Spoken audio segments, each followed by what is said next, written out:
because it's you can never be short with the walk that you've had, and knowing the history of how that came about is so important.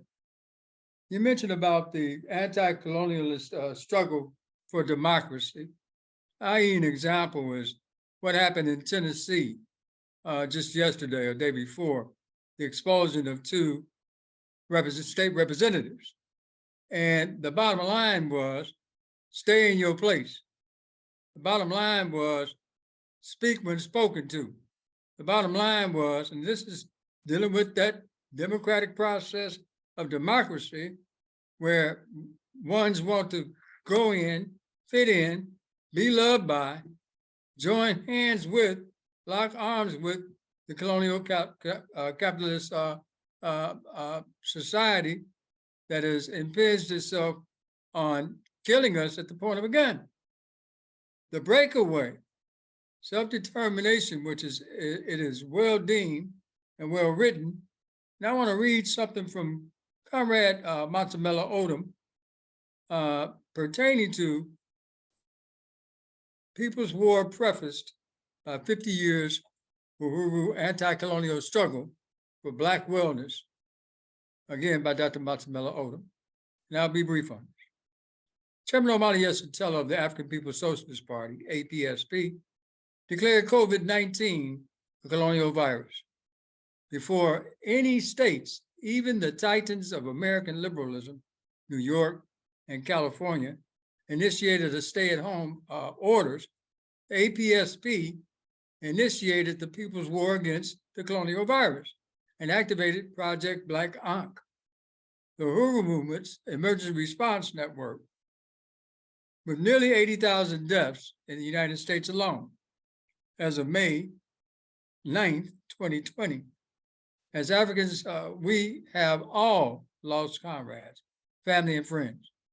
Still, it is the People's War and the Uhuru movement that has proven the ability to save lives and project a future for a truly independent and self-determined African nation by attacking the true host of this sickness, the parasitic capitalism and colonialism, the mode of production.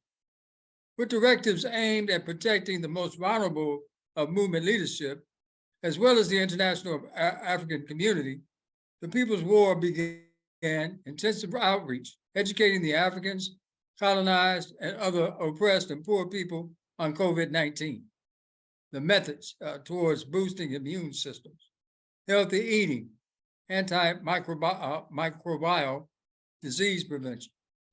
The APSP vanguard position for the struggle against colonial virus is not unprecedented. It is instead the result of more than 50 years of Uhuru movement activism.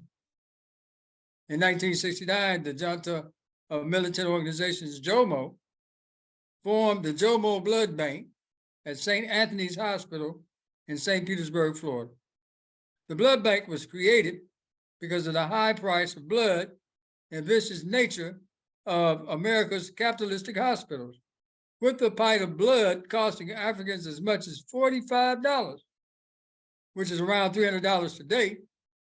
On January 1st, 1970, the blood bank released 14 pints of blood to two African women, saving them $600, which is about $4,000 today. And I'll say this right there. If you notice everything that we go into, we endeavor with the enemy and not having our own self-determined processes, self-determined collective programs, self-determined food courts, self-determined financial institutions, self-determined everything, that we pay more and come out broke every time we deal with them. Get it through our brains that those two young men, Justin Jones and Justin Pearson, who are fighting, I mean, they got a righteous, contrite heart about the fight that they're endeavoring in. And they have a passion that is so deep. I was inspired just listening to those two young men speak about the contradictions of the state that started the Ku Klux Klan, Tennessee. But yet and still, should they get back in, and when they do get back in, they will find that it was a failed mistake and a fatal error. You want to join your enemy. You got to break away from your enemy. They don't love us. We're African all over the world. There is no one that has been a colonizer that loves us. This is what we must get through our heads. This is why we must build more and more Black is Back organizations and other organizations along with institutions for ourselves. Nobody can do for us what we need to do for ourselves. Struggle for Black wellness about colonialism, not simply survivalism. Recently in the African Stars Genocide webinar, COVID-19 is a colonial virus. Black power is the cure. Chairman Omali Yeshitela of the African People's Socialist Party stated that the ability for Africans to grow the food that they eat is not simply about survival. Instead, the chairman argued African self-sustenance, farming is a crucial front in the struggle against parasitic capitalism and colonialism. Earlier in the webinar, Secretary General Louisiana Kinshasa of the African Socialist International observed the colonial imposition of Nestle products on Africans living on the continent, to the extent that once Africans migrate to Europe, they realize that the Europeans do not use Nestle products.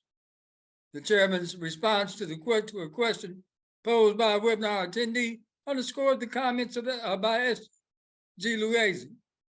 Chairman noted that Africans have had the capacity to produce the smallest thing that we need to survive, and they take that away from you. Then you're reliant on white power. That's us. That's all over the globe. That's me, you, sitting out there in the audience. We cannot afford to lax on a mission of self-determination against this vicious, beastly, brutal colonial mode of production called colonial parasitic capitalism, imperialism, the things that they say that, well, you got to pull yourself up by your bootstraps, and if you follow this formula, you'll make it, but you do it our way, and you never get there. Have had the capacity to produce the smallest thing that we need to survive, and they take that away from you. Then you are reliant on white power, the imperialists, to be able to survive. The United Nations, oh, I guess my time has come. No, 2 minutes. Oh, okay, thank you. The United Nations comes to Africa in these trucks, and they throw out bleached flour and all these other things while they deny resources to come into our communities so that we can grow healthy food, etc. So now our farmers are forgetting how to farm. This is what happened. We forgot about self-purpose. We get used to the handout, or we get used to commercializing or being commercialized. We are the mode of production, people. We're the ones that the chairman's talking about. We're the ones that every day we have to go through the spendthrift, and we're not loved. Even going to the grocery store, when you go in there, that Indian looks at you like you're a filthy rag. And we accept it. We figure we have no choice. We do have a choice. Join this collective. Join the Black is Back Coalition. Join up with LUI. We are fighting for self-determination. Uhuru.